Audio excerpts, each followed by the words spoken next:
Okay, so quickly, I just want to go over the materials that we're going to need for starting the printing process. So we have that paper that I had you cut down into 4 sheets, or 6 in case you want a little bit extra. We have the newsprint. This is that loose leaf paper that was in your supply packets along with it. This is good to have. It's just cheap paper that you can use for making a mess on. You also want a plastic bag of some sort. I'm going to use like a large Ziploc bag. You can also use saran wrap or even plastic grocery store bags, but I tend to find that the clear ones are a little bit easier to work with. So Ziploc plastic bag if you've got one.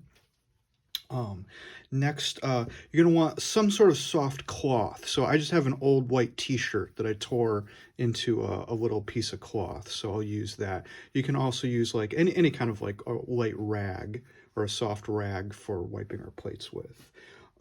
Keep on hand your metal stylus just in case you need to make changes while you're working on your plate. Always good to have a pencil around just in case you need it.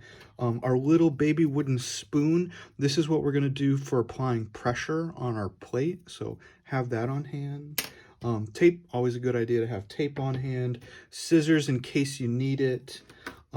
If you have a spray bottle filled with water will be really good for this because dampening the paper will help make better prints for this.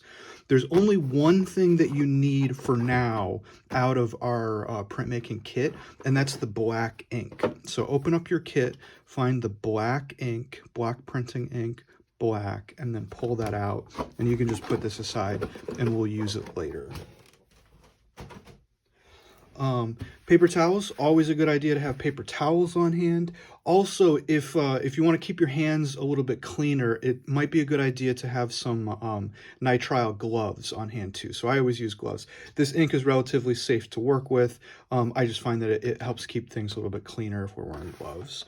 And then what we also needed is a couple pieces of cardboard. And so I actually will just find like any kind of like old food cardboard or something like that is pretty fine. But basically, what we're going to do is we're going to fold little pieces of cardboard, and we're going to use this to card ink across the plate. And you'll want one for each of the prints that we're doing. So find some soft cardboard and make like 4 of these that we can use for printing, one for each of the prints that we're working on. Other than that, I think that's pretty much all the materials that we're going to need for the printing process. So if you've got any questions, let me know. Otherwise, we'll get printing.